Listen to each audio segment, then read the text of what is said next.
नमस्कार, मैं हूं प्रवीण दुबे। बीजेपी की कल जारी हुई दूसरी लिस्ट खासी सुर्खियां बटोर रही है। इसमें 3 केंद्रीय मंत्री सहित 7 सांसद और पार्टी के राष्ट्रीय महासचिव कैलाश विजयवर्गीय भी शामिल हैं। इसे अंधों के हाथी कहानी की तरह परिभाषित किया जा रहा है। कोई इसे पिलर कह रहा है, कोई रस्सी, कोई पाइप तो कोई पहाड़। वजह भी है, कल तक रथ में जिनके फोटो चुनावी नीति नियंता के तौर पर चिपके थे वे सब चुनाव का हिस्सा बन गए। जिनके जिम्मे लड़वाना था वे खुद लड़ने मैदान में उतर गए। बीजेपी के आला नेतृत्व की यह क्या रणनीति है? क्या इतने खराब इनपुट है उनके पास कि अपनी टीम के सर्वश्रेष्ठ बल्लेबाजों को मैदान में उतार दिया, वो भी तब जब कांग्रेस भाजपा की तुलना में बहुत कमजोर प्रचार कर रही है। कोई नई घोषणा नहीं कर रही, कोई नई रणनीति नहीं बना रही। सरकार तो पानी की तरह पैसा बहाकर लोगों को मुफ्तखोर बनाने में कोई कसर नहीं छोड़ रही। शिवराज जी औसतन एक दिन में 3 घोषणाएं कर रहे हैं। दावा पार्टी ने किया कि सूबे की सारी विधानसभाओं में अपार जन समर्थन मौजूदा सरकार की नीतियों को मिल रहा है। गली गली मामा जी, मेरे भैया के फोटो, मुस्कुराती आभार जताती महिलाओं के पोस्टर से सड़कों में रंगे हुए। जब इतना अमनो अमान शिवराज सरकार ने बहाल कर दिया तो फिर तो किसी को भी टिकट देती बीजेपी, उसका तो जीतना तय था। जो प्रचारित किया जा रहा है उसके मुताबिक क्यों छोटे खेल में बड़े खिलाड़ी उतारे जा रहे हैं। आज बात इसी की करेंगे कि भाजपा की इस रणनीति के पीछे की असल वजह क्या है। क्या वाकई दिल्ली के पास ऐसा कोई इनपुट है कि एमपी में सरकार के खिलाफ भारी असंतोष है? क्या एंटी इनकम्बेंसी पार्टी के खिलाफ कम और मुखिया के खिलाफ ज्यादा है? कांग्रेस के लिए यह नुकसान की वजह बनेगी या फायदे की? यह भी कि यदि इतने लार्जर देन पार्टी इमेज वाले नेता बीजेपी के विधायक बने और सरकार भी बन गई तो उसका अगुवा कौन होगा? बहुतेरे सवाल जिन्हें लेकर एक खास पैनल के पास जाएंगे और कहेंगे जवाब तो देना होगा। लेकिन रस्मन सबसे पहले आपको दिखाते हैं एक रिपोर्ट, देखिए।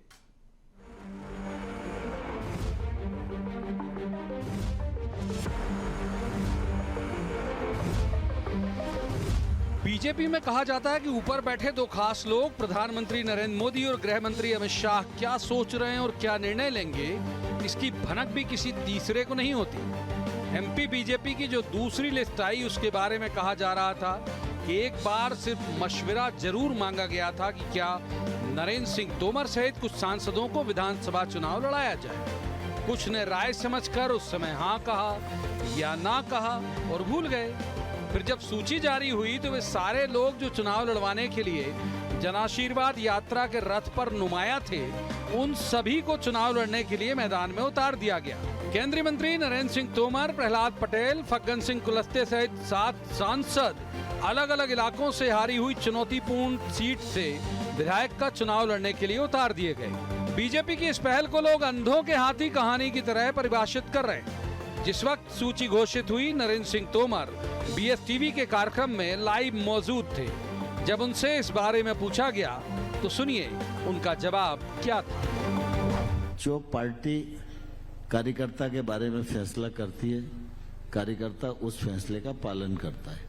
भारतीय जनता पार्टी में देश सर्वोपरि, दूसरे क्रम पर पार्टी, तीसरे क्रम पर व्यक्ति, ये सिद्धांत पर हम लोग चलते हैं। अभी तक 4 सांसद मुझे दिख गए, राकेश सिंह सांसद, रीति पाठक भी है, गणेश सिंह भी।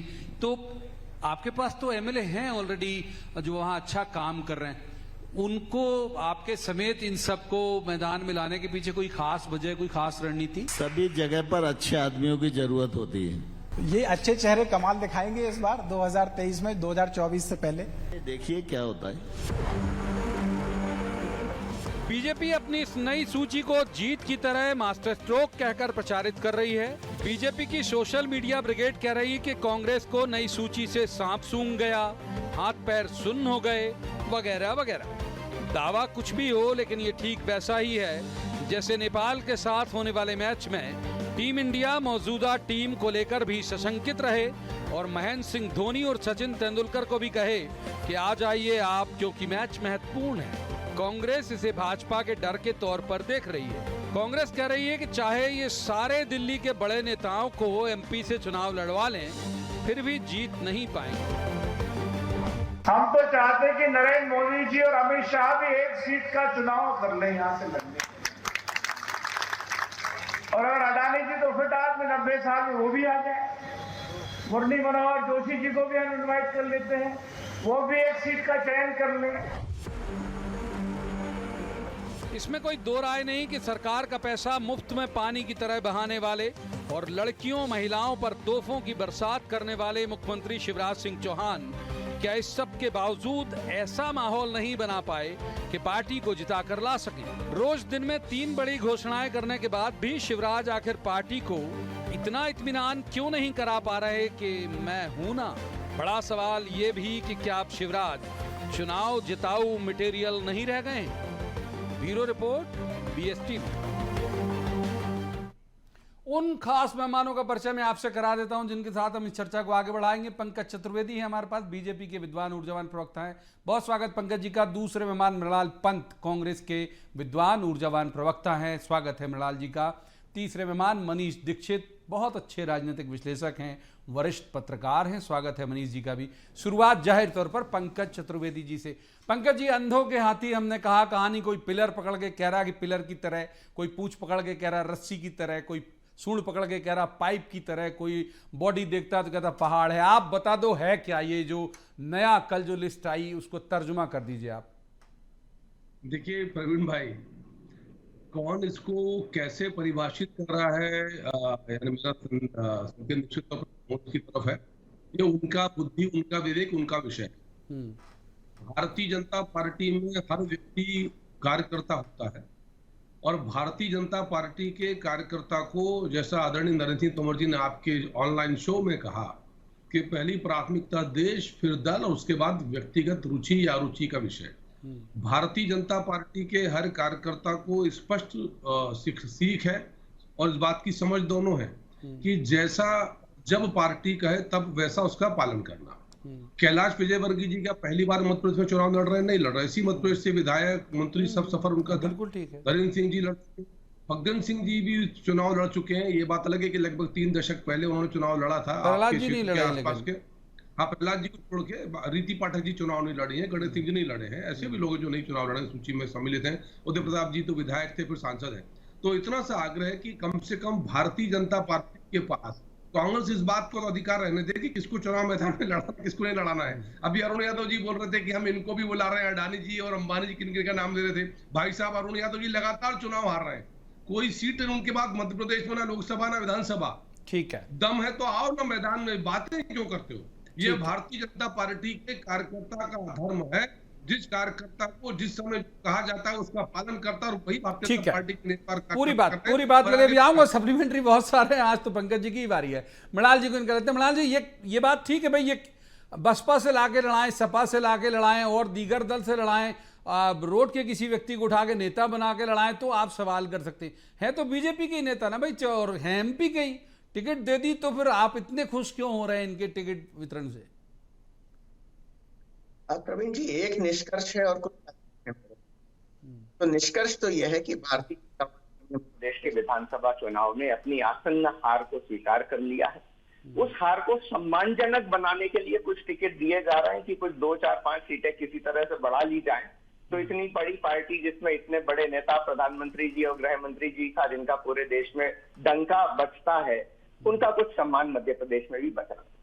अब कुछ कयास ये है कि क्या 3 केंद्रीय मंत्रियों को इसलिए चुनाव मैदान में उतारा गया है कि केंद्र सरकार में भ्रष्टाचार से अर्जित संपत्ति का वो मध्य प्रदेश के चुनाव में खुला उपयोग करें और उसके माध्यम से किसी तरह से येन केन प्रकार मध्य प्रदेश की सरकार के भ्रष्टाचार को बचाने की कोशिश करें, सत्ता में बने रहने की कोशिश करें। दूसरा कयास ये है, क्या ये उस जनता के जनादेश का अपमान नहीं है जिसने 3 केंद्रीय मंत्रियों और 5 सांसदों को मध्य प्रदेश से अपना प्रतिनिधि बना के दिल्ली में भेजा।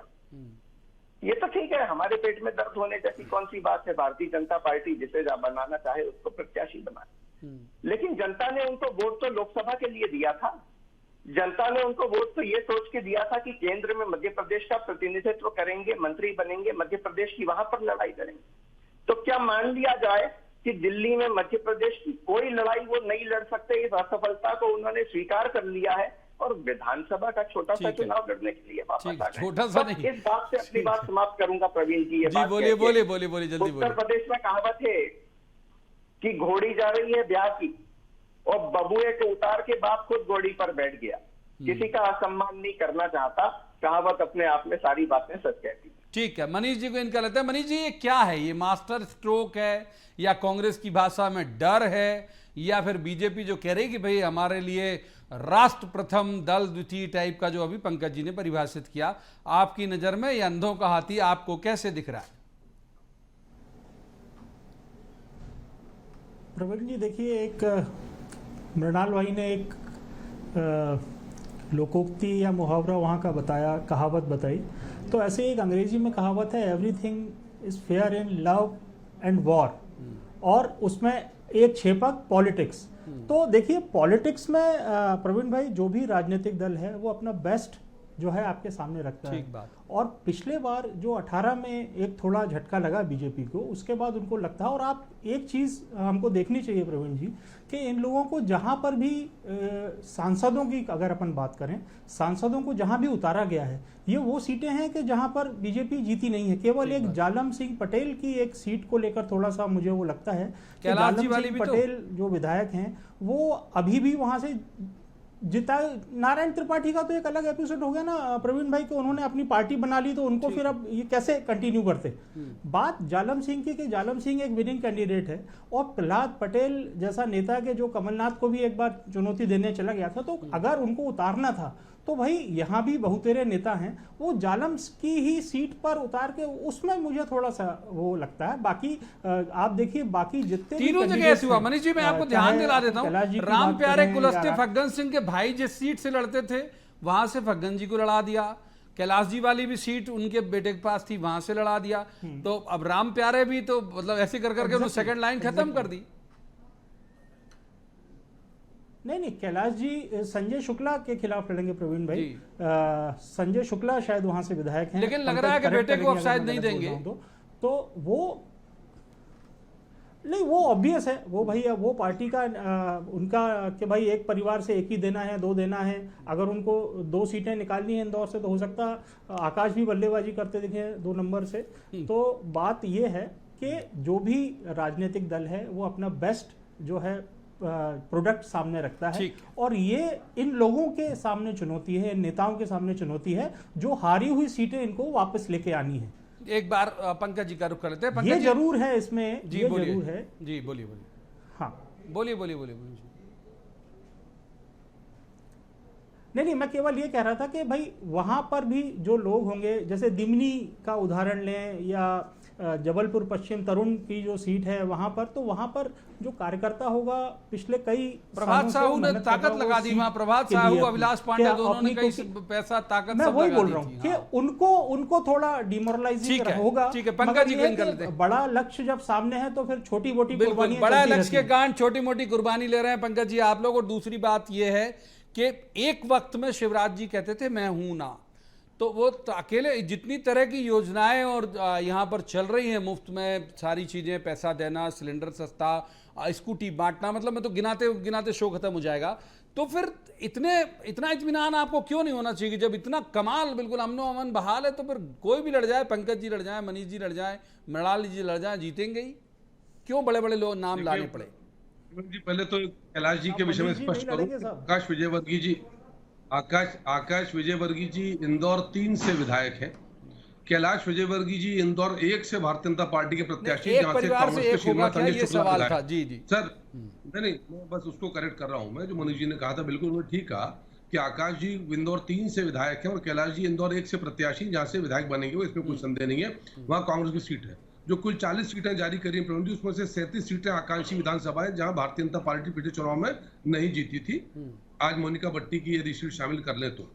अब आपके विषय पर आते हैं सर कि इन चुनावों में इन नेताओं की आवश्यकता क्यों? तो सर भारतीय जनता पार्टी किसी भी चुनाव को, ये तो विधानसभा का प्रतिष्ठापूर्ण चुनाव है, जो आने वाले समय में मध्य प्रदेश के जन सेवकों की भूमिका तय करेगा।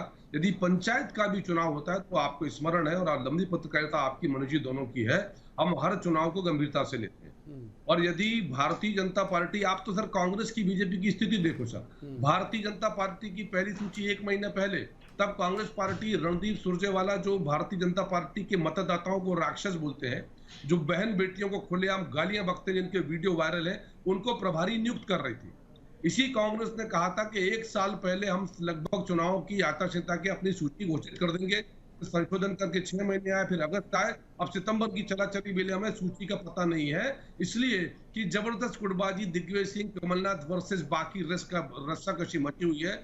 लोग कमलनाथ को कांग्रेस के भीतर नेता मानने को तैयार नहीं है। जन आक्रोश यात्रा में जूतम पैजार के जूते बजेंगे के दृश्य सार्वजनिक है, जैसा सुरजेवाला जी को बड़ा पसंद है जूते बजना बजाना, तो बज रहे उनके पर्याप्त रूप से। अभी तो और क्या क्या बजेगा, जनता जो है वो बैंड भी बजाएगी कांग्रेस पार्टी की इस चुनाव में देखकर। है किधर कांग्रेस के लोग? मतलब भारतीय जनता पार्टी दम के साथ सूची पर सूची जारी कर रही है, कांग्रेस पार्टी का आता पता नहीं है। तो भी भाई लोग बड़ी बड़ी बातें, जवाब है हो किधर भाई मृणाल जी? आप आपका आता पता नहीं है और अब तो बिल्कुल गेम बजा देगी। आओ मैदान में, आइए मैदान में, आइए मैदान में, मृणाल जी आ जाइए मैदान में। सूची पर सूची, तीसरी सूची जारी हुई है और नाम कितना है? 1, मोनिका बट्टी। मोनिका बट्टी नाम क्यों है? इतना डेस्परेशन कैसे कि एक सीट घोषित की जा रही है? कारण ये कि अगर अभी घोषित नहीं की जाती 15-20 मिनट के अंदर, तो मोनिका बट्टी भारतीय जनता पार्टी का दामन छोड़ के शायद कहीं और भाग गई होती। इतना ब्लैकमेल हो रहा है एक एक सीट पर एक एक उम्मीदवार से, और कह रहे हैं कि भारतीय जनता पार्टी की तैयारी देखिए, सूची पर सूची जारी होती जा रही है। भाई 6-8 महीने बाकी हैं अभी लोकसभा के कार्यकाल को, सांसदों के कार्यकाल को। जनता को क्या जवाब देंगे? अपना कार्यकाल तो इनको सम्मानजनक तरीके से पूरा कर लेने देते। आपदा की कोई परिस्थिति होती है तो कभी एक आध अपवाद होता है कि सांसद महोदय से निवेदन कर लिया कि विधानसभा पूरी हो जाए पहले उनकी। हाँ, इतने लंबे समय में इतना लंबा कार्यकाल, बाकी देश की जनता के विश्वास को, मतदाता के विश्वास को, चुनाव पे खर्च हुए पैसे को, सबको ताक में रखते हुए हार को बचाने के लिए कैसे कैसे उम्मीदवार आपको ढूंढ ढूंढ कर लाने पड़ रहे हैं, दिल्ली से बुलाना पड़ रहा है और कह रहे हैं चुनाव की बड़ी तैयारी। ठीक है, एक बार मनीष जी, पंकज जी, मैं एक बार मनीष जी को इन कर लूं। छोटी टिप्पणी बोल दीजिए, छोटी टिप्पणी बोल दीजिए भाई। ये कि क्या पहली बार लोकसभा का कोई सांसद विधायक का चुनाव लड़ा, क्या असंवैधानिक है? मैं एक उदाहरण दूंगा कि अर्जुन सिंह जी जब थे यकीनन पहली बार गया था। अर्जुन सिंह तीन केंद्रीय मंत्री, यकीनन 3 केंद्रीय मंत्री पहली बार है सर। 3 केंद्रीय मंत्री, 3 केंद्रीय मंत्री, 7 सांसद। सर अर्जुन सिंह जी का उदाहरण बता रहा हूँ, जब राजीव गांधी जी थे, कभी राज्यपाल, कभी मुख्यमंत्री, कभी सांसद, कभी दिल्ली से, कभी पंजाब से, तब मुख्यमंत्री वाला, ये तो वो बात हो गई कि टीआई साहब को हेड कांस्टेबल बनाकर भेज दिया। कैसी बात करते हो भाई? पहली बार हो रहा है क्या? ठीक है, मनीष जी को इन कर लेते हैं सर। मनीष जी को वक्त है अभी हमारे पास। मनीष जी स्वीकार हो ना सर, मनीष जी को इन कर लेते हैं, वक्त है। मनीष जी चलिए, मान लीजिए पंकज जी के क्लेम के साथ हम चले जाते हैं थोड़ी देर के लिए। मान लीजिए बीजेपी जीत गई, ये सारे लोग जीत गए, तब की तस्वीर मतलब क्या होगा? कौन फिर? ये सब तो बिल्कुल मैंने जैसे कहा कि larger than party image type के लीडर हैं, तो अगर जीत गई, ये सब जीत गए, फिर आप क्या तस्वीर देखते हैं? फिर सिंधिया जी कहाँ, फिर नरोत्तम जी कहाँ, फिर शिवराज जी कहाँ, बाकी सब कहाँ? प्रवीण जी, बीजेपी जीत गई और जीतने के बाद ये सब जो सांसद हैं, जिसमें 3 केंद्रीय मंत्री भी शामिल हैं, ये भी जीत गए, सब जीत गए, तो निर्णय फिर वहीं से होगा जहां से इन 7 सांसदों का निर्णय हुआ है। अभी एक्चुअली क्या हो रहा है, क्योंकि बीजेपी को बहुत करीब से देखा है और क्योंकि यहाँ के राजनीतिक हलचल भी बहुत करीब से देखी है, ये शायद पंकज भाई करेक्ट करेंगे मुझे अगर गलत हूँ, तो शायद ये पहली बार हो रहा है कि जो स्टेट इलेक्शन कमेटी एक होती है भाजपा में उनकी, तो वो स्टेट इलेक्शन कमेटी की पता नहीं, हो सकता मीटिंग हुई हो, हम लोगों को नहीं पता चला हो। पहली लिस्ट आई तब भी कोई मीटिंग नहीं, दूसरी लिस्ट आई तब भी कोई मीटिंग नहीं, मीटिंग की कोई खबर नहीं, सीधी लिस्ट जो है केंद्रीय चुनाव समिति डिक्लेयर कर रही है। होता प्रवीण जी ये था कि स्टेट की बॉडी जो है स्टेट इलेक्शन कमेटी, उसको एक अपनी रिकमेंडेशंस देती थी, जिसमें काट छाट या कुछ एडिशन करना था वो केंद्रीय चुनाव समिति करती थी। इस बार जो है थोड़ा बदला सा माहौल है, और जिन लोगों ने यह निर्णय लिया है कि 7 लोगों को इकट्ठा विधानसभा चुनाव में उतारा है, तो आगे के निर्णय भी उन्हीं के जहन में होंगे और उन्हीं के द्वारा होंगे, क्योंकि अभी के जो हालात हैं, सूरत हालात जो दिख रहे हैं भारतीय जनता पार्टी के मध्य प्रदेश में, उसमें है कि यहाँ की लीडरशिप को शायद उतने कॉन्फिडेंस में नहीं लिया जा रहा। क्योंकि जब पहली सूची आई थी तो मुझे याद है मैंने बहुत सीनियर आदमी से बात की थी, तो उन्होंने कहा था हमको नहीं मालूम कि सूची आ गई है। तो ये अब क्या है कि ये जो पूरा इलेक्शन केवल मध्य प्रदेश का नहीं प्रवीण जी, अब जो 5 राज्यों में इलेक्शन हो रहे हैं, आप देखिए 5 राज्यों में कोई मुख्यमंत्री का चेहरा नहीं है। 18 साल से शिवराज जी हमारे मुख्यमंत्री हैं और हर बार का जो है शिवराज के ऊपर पूरा वो रहता था। उमा जी ने शुरुआत करी, जब उमा भारती ने दिग्विजय सिंह की सरकार को बाहर किया तो उमा भारती जुलाई में उनको कैंपेन कमेटी का अध्यक्ष बना दिया गया था। तो जुलाई से सबको मालूम था कि अगर सत्ता परिवर्तन होगा तो उमा भारती जो है वो भारतीय जनता पार्टी की मुख्यमंत्री बनेंगी। उसके बाद के जितने भी चुनाव हैं तो शिवराज सिंह चौहान के ही भरोसे लड़े गए। इस बार ये समझ में नहीं आ रहा है, एक तो कि ये स्ट्रेटेजी हो सकती है कि अकेले शिवराज जी पूरा मध्य प्रदेश कैसे कवर करेंगे, तो बहुत सारे केंद्रीय मंत्री आए, बहुत सारे नेता आए, सब लोग अलग अलग जगह गए, मगर एक जो मध्य प्रदेश वासियों के मन में जो है या मेरे मन में है कि हमारा 18 साल का मुख्यमंत्री और उसको अभी तक डिक्लेयर, यही हम भी पूछ रहे हैं पंकज जी, ये हम भी पूछ रहे हैं कि भाई उन्हें क्यों, और वो सक्षम है, वो कहते भी थे अक्सर मैं हूं ना। तो पंकज जी, जो मनीष जी ने कहा, उम्मीद है आपने सुना होगा। मेरा एक एड ऑन थोड़ा सा कर देता हूं कि सबके कान में बताया तो था ना इन केंद्रीय मंत्रियों और सांसदों की कि भाई साहब आप तैयारी कर लीजिए, अचानक वो भी तो नहीं चौंके हम लोगों की तरह। तो मनीष जी के मन की बात सुनकर पसंद, उनके मन में कितनी चिंता है भारतीय जनता पार्टी को लेकर, जिसका आदरणीय शिवराज जी को लेकर के वो मुख्यमंत्री बनेंगे कि नहीं बनेंगे। तो मुझे प्रसन्नता हुई मनीष भाई कि आप इतनी चिंता करते हैं भारतीय जनता पार्टी के हमारे नेताओं कार्यकर्ताओं की। बहुत बहुत धन्यवाद आपको। मेरा सिर्फ इतना सा आग्रह है सर कि पहला सवाल, मनीष जी ने कहा कि वो स्टेट इलेक्शन कमेटी की मीटिंग हुई कि नहीं हुई। मनीष जी, पूरी विधिवत प्रक्रिया का पालन होता है। आपको और मीडिया को सबको स्मरण है कि बाकायदा भारतीय जनता पार्टी में पार्लियामेंट्री बोर्ड अंतिम, हो सकता हमको नहीं जानकारी हो, मैंने यही बोला था सर। मैं उत्तर दे रहा हूँ सर, दुरुस्त कर लीजिए सर अपनी जानकारी। हाँ पंकज जी, बात पूरी करिए। भारतीय जनता पार्टी में सर जो पार्लियामेंट्री बोर्ड होता है वही अंतिम निर्णय करता है टिकट का विषय सर, और उसके पहले राज्य की समिति से चुनाव जाते हैं। सारी प्रक्रिया संपन्न हुई। हम सब ने पढ़ा, समाचार पत्रों में था कि भारतीय जनता पार्टी के दोनों सूची के पहले सर संसदीय बोर्ड की बैठक हुई, जहां मध्य प्रदेश के तमाम सारे वो नेता जिनकी इस समिति भूमिका थी वो नेता उपस्थित थे, और वहां पर अंतिम नाम सूची को अंतिम रूप दिया गया। सूची को सार्वजनिक कब करना है ये भारतीय जनता पार्टी तय करती है सर, और जब भी इस प्रकार की सूची सार्वजनिक होती है तो केंद्रीय कार्यालय से ही सार्वजनिक होती है, राज्य कार्यालय सार्वजनिक नहीं होती। सूची कब सार्वजनिक होगी ये केंद्रीय कार्यालय तय करता है, नेतृत्व तय करता है। तो विधिवत प्रक्रिया का पालन करने के उपरांत ये निर्णय किया गया कि कब सूची जारी करेंगे, कब सूची जारी नहीं करेंगे। हम तो सिर्फ ये जानना चाहते हैं प्रवीण जी कि वो कांग्रेस पार्टी जो कथित रूप से साल भर पहले सूची जारी करना चाहती थी, कौन सी ऐसी स्थिति है कि एक नाम कोई तय नहीं कर पा रहे। स्वयं कमलनाथ जी को लेकर कहा, जब कौन सी ऐसी स्थिति, क्यों डर रहे हो व्हाइट लिस्ट जारी करने से? और दूसरी बात यह है कि आपको नहीं लगता कि अगर एक एक इलाका दे दिया, बहुत डिप्लोमेसी भी दिखती है इसमें, इस लिस्ट में कि भाई मालवा दे दिया कैलाश जी को, ग्वालियर चंबल उधर नरेंद्र सिंह तोमर जी को, महाकौशल फग्गन सिंह कुलस्ते को, ऐसे अगर राकेश सिंह भी हैं वहाँ पे, ऐसे एक एक इलाके दे दिए तो ये 4, 5, 6 सीटों पे प्रभाव डालने वाले वरिष्ठ नेता तो हैं, ये नुकसान आपको पहुंचा सकते हैं मलाल जी? वरिष्ठ नेता जरूर है, लेकिन इस चुनाव में स्थिति ऐसी है कि अपना विधानसभा क्षेत्र छोड़कर बाहर निकलना भी इन सब बस की बात नहीं बचेगी। जैसे जैसे समय नजदीक आएगा आप देखेंगे कि अपनी सीट बचाने हुए वरिष्ठ नेता, पूर्व केंद्रीय मंत्री, पूर्व सांसद शायद इस्तीफा दे देंगे चुनाव लड़ने से पहले, नहीं भी दे देंगे तो अपनी विधानसभा में इतने संकट में घिरे रहेंगे कि दूसरी तरफ देख नहीं पाएंगे। देखिए, कांग्रेस और भारतीय जनता पार्टी में इस बार स्थिति अलग अलग है। भारतीय जनता पार्टी की स्थिति कैसी है? दूसरी लिस्ट को लीजिए, 39 नाम में इन 8 बड़े नामों को छोड़ दिया जाए तो बाकी नाम वो है जो अधिकांश पूर्व पिछले बार चुनाव हार चुके थे। कुछ भी नयापन नहीं है, किसी नए नौजवान को टिकट नहीं दिया, किसी नए कार्यकर्ता को टिकट नहीं दिया, और 4 टिकट जो नए दिए तो वो चारों वो है जो कांग्रेस पार्टी। माफ कीजिएगा मृणाल जी, वक्त मैं लंबा ले जाता, बड़ी दिलचस्प चर्चा थी लेकिन वक्त इजाजत नहीं देता। बहुत बहुत शुक्रिया तीनों मेहमानों का इस चर्चा में शामिल होने के लिए। लेकिन ये बात सही है जिस बात से हमने शुरुआत की थी कि इतना तगड़ा एक उन्होंने दांव किया बीजेपी ने, और बिल्कुल ओपन कर दिया सबके लिए कि जो सिरा पकड़ के आप उसकी मीमांसा करना चाहें वैसी आप मीमांसा कर सकते हैं। ये कितना फायदेमंद, कितना नुकसानदेह होगा, ये तय होगा तब जब नतीजे आ रहे होंगे। आज की इस चर्चा में इतना ही। कल किसी खास मसले पर खास पैनल के साथ बैठकर कहेंगे, जवाब तो देना होगा। आप देखते रहिए BS TV।